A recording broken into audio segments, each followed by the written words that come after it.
story goes, little hope but bigger dreams. Hey, what's my froze? It's me, Gina, and in this video we are going to be kicking off a week of uploads. Yes, I said it. I am going to be uploading every single day this week, and I'm essentially going to be breaking down my hair regimen.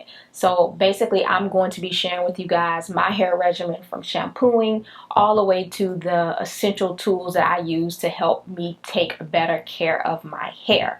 So this first video, I thought it was very important because before we can get into shampooing, deep conditioning, styling, I needed to share with you guys like the characteristics of my hair, because essentially the characteristics of my hair is why I do the things that I do. Essentially what we're going to be talking about in this video, we're going to be talking about my porosity, my texture, my density, and then my hair type.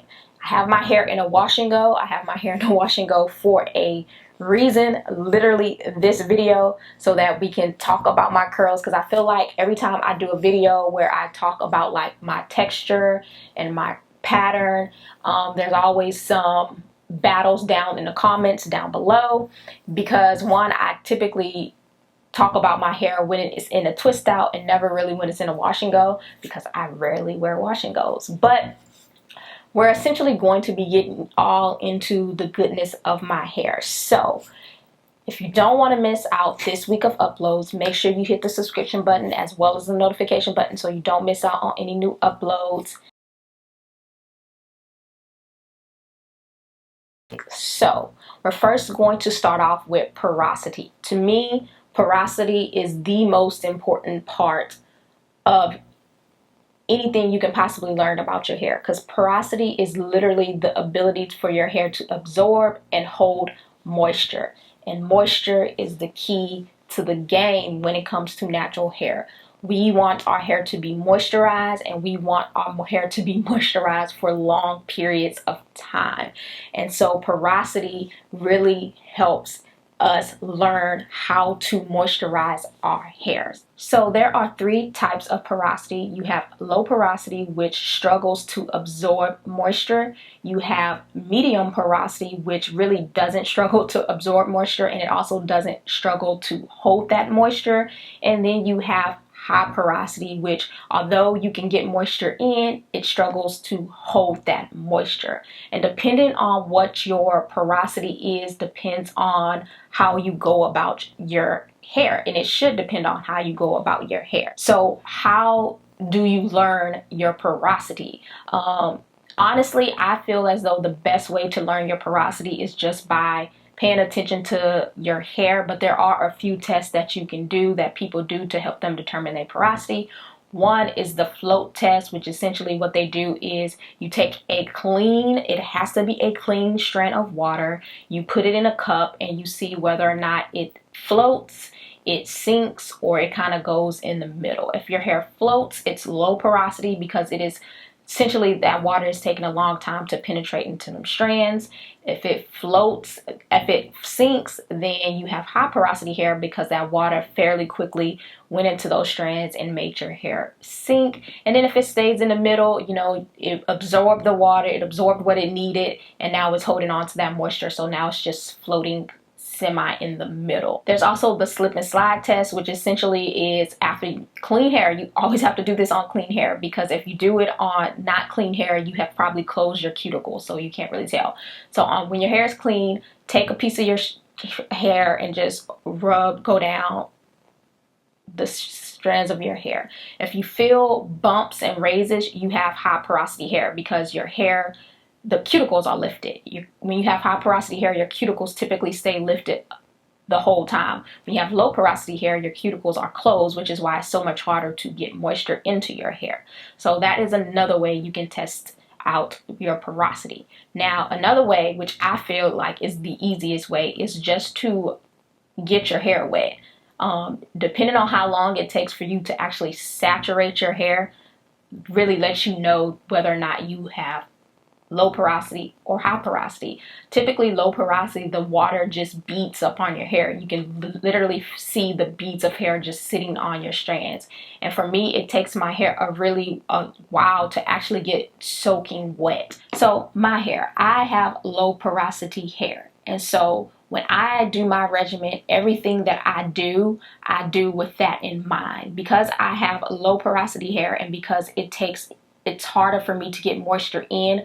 Literally every step of my wash day is focused on making sure that I'm getting moisture into my hair, that when I am finished styling my hair, the moisture is there and it's going to last me all week until my next wash day. I typically, because I have low porosity hair, I have to use heat pretty much on every step of my wash day. Heat is very important because it keeps my cuticles open. My hair can also, because I have low porosity hair and because those cuticles like to remain closed, my hair can also build up fairly quickly, which means that I have to cleanse my hair, which means I have to shampoo, I have to clarify my hair when necessary because that product can build up, because the moment my cuticles close, ain't no products getting back into that hair. And so they're literally just going to sit on the top of my strands and they're not going to penetrate into my hair. So I have low porosity hair, and now we're going to get into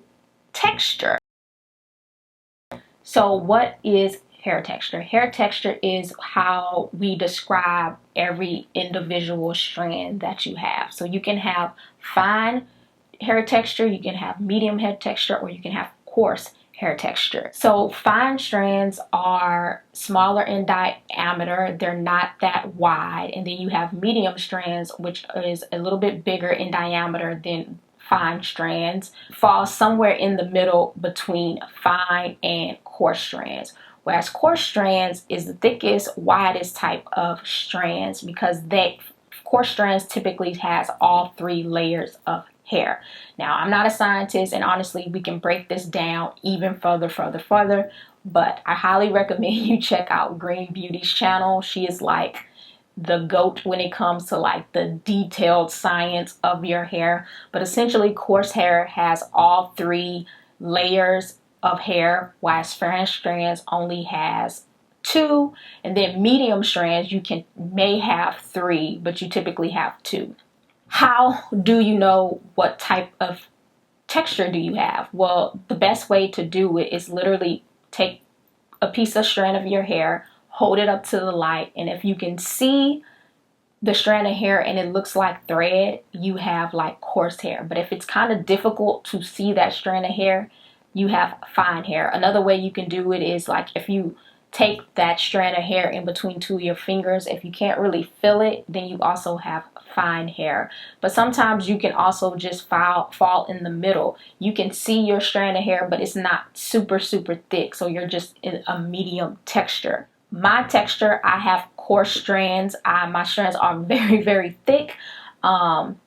So what does that mean for me and how I go about product? Well, knowing your texture is good because it tells you how your hair is going to like product. So because I have coarse strands, butters and creams tend to work best for me. Whereas if you have fine strands, you probably don't want to use heavy creams, heavy butters, because it's going to weigh your hair down and you're not going to get that bounce, that flow that you may be looking for. So another thing about having coarse texture is, the good thing about having coarse texture is it can stand like manipulation.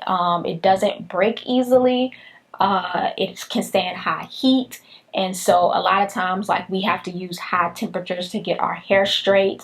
A good, healthy, coarse hair does not break easily. Now, if your hair is not healthy, then it's gonna break, plain and simple. So that is also something to keep in mind about coarse textures. Whereas fine textures, your hair tends to break easily. It tends to damage easily, especially if you're using chemicals and you're using heat very often. That's why you may sometimes see people with fine textures use heat one time and they automatically get heat damage. So whether or not your texture is fine or coarse, it also can help determine about how much manipulation, how much your hair can wear. Now, I say this to say, just because I have coarse strands does not mean that's why my hair is thick.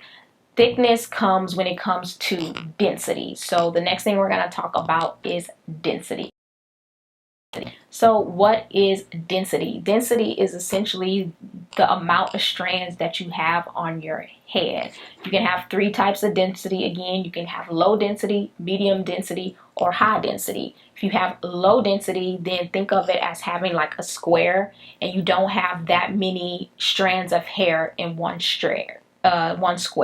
Medium density, you have a little bit more strands of hair than low density, but then high density, that square is very compact. It has a lot of strands of hair in that square. So how do you know whether or not you have low density or high density? It's just by seeing whether or not you can see your scalp. If it's fairly easy to see your scalp, just like looking down and you can see your scalp, you probably have fine density hair.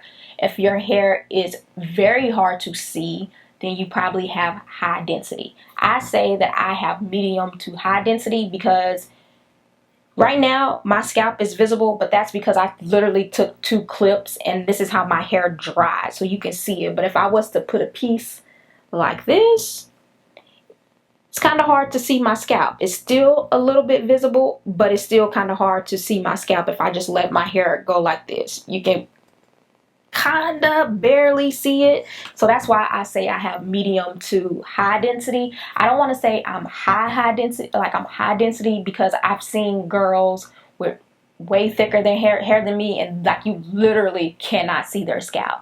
But I do know that I have a lot of hair, and so I do know that I do have high density hair, and well, medium to high density hair. So with that in mind, again, because I have medium to high density hair, I want to use heavy creams, heavy butters, because my hair gets big fairly quickly. So if I want to minimize that frizz, then it's best for me to go in with heavy creams, heavy butter. So in conclusion, since I have medium to high density hair, my hair does not like tension. One thing that I've learned fairly quickly about my hair is high puffs and stuff are real cute, but if I wear them consistently, the tension of it, because my hair is so thick and it's so hard to pull it into a puff, and it do have to use some type of tension, it can cause soreness, and you can start to see the follicles lift up. So high density, medium to high density hair typically likes to be left alone. So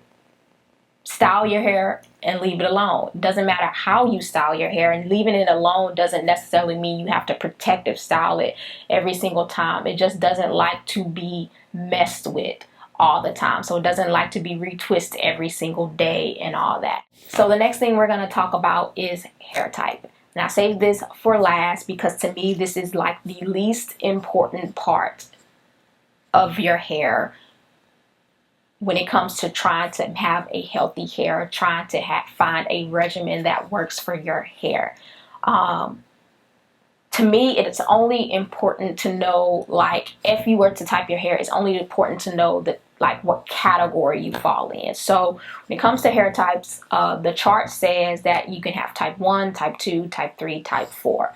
I don't find this helpful because when you start talking about the subcategories, it breaks it down into letters where you can have A, B, C type hair. However, typically most of us naturals have more than one hair type. And that's why I wore my hair in a wash and go. So we have this part of my hair that if I was to put up that chart right now, honestly, these parts of my hair would say that it's like 2C. Because of the pattern that it makes. This hair is very, very loose. It's just really like this piece right here. It hangs, it grows so much faster than the rest of my hair, and I will have to say it's because it doesn't coil like the rest of my hair, which means that it doesn't get dry as easily, which typically means it may break off because it's dry. But this part of my hair is like super loose, and if I was to put that chart next to it, this piece of my hair does not fall within the type 4 range. However, to me, it's still a kinky texture. So it's more of a kinky wavy versus a kinky curly, kinky coily.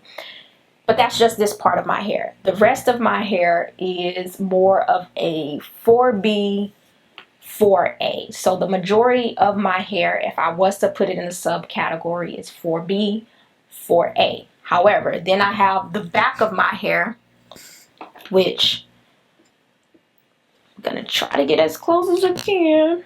Let's see, can we get in it? Can we get in it? Okay.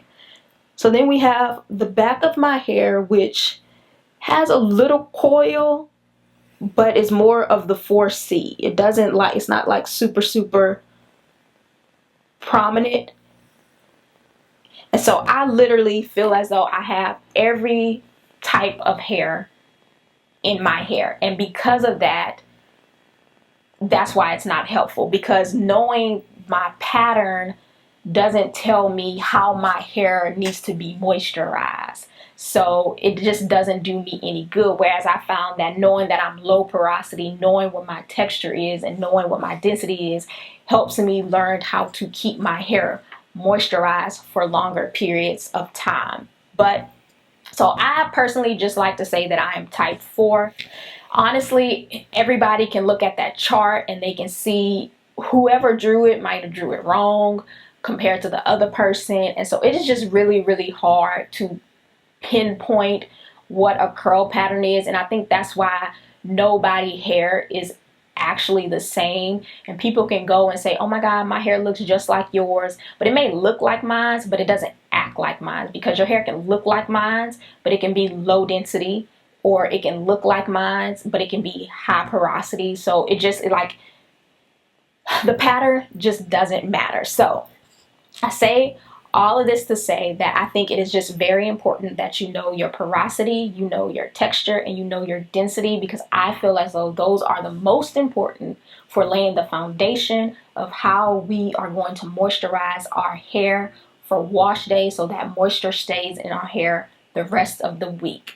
However, hair type, when it comes to styling, if you want to know, ooh, is my hair going to look like hers, or is it going to look closer to hers, that comes in play when it comes to hair type. So I don't want to say hair type is not important, but it is important. But then I also feel like it's kind of common sense. If I know my hair does not look anything like somebody with loose wavy hair, then I know good and well my twist out is not going to look like theirs. So it's also a little common sense. However, sometimes there are girls who like their hair patterns look very similar to yours. So it's like, are we the same? Are we not? Let me see how her twist out is going to look like. And then like, oh yeah, my twist out might come out something like that. So yeah, so I felt like this video was extremely important for me to do, because it's not going to make any sense when I start talking about the details of the rest of my hair regimen. Knowing my porosity, knowing my texture is the reason why I do the things that I do when it comes to wash day, to make my hair stay moisturized. So if you have not subscribed, make sure you subscribe, because tomorrow's video is all about cleansing and what I do to keep my scalp clean. So I will see you guys in tomorrow's video. So bye.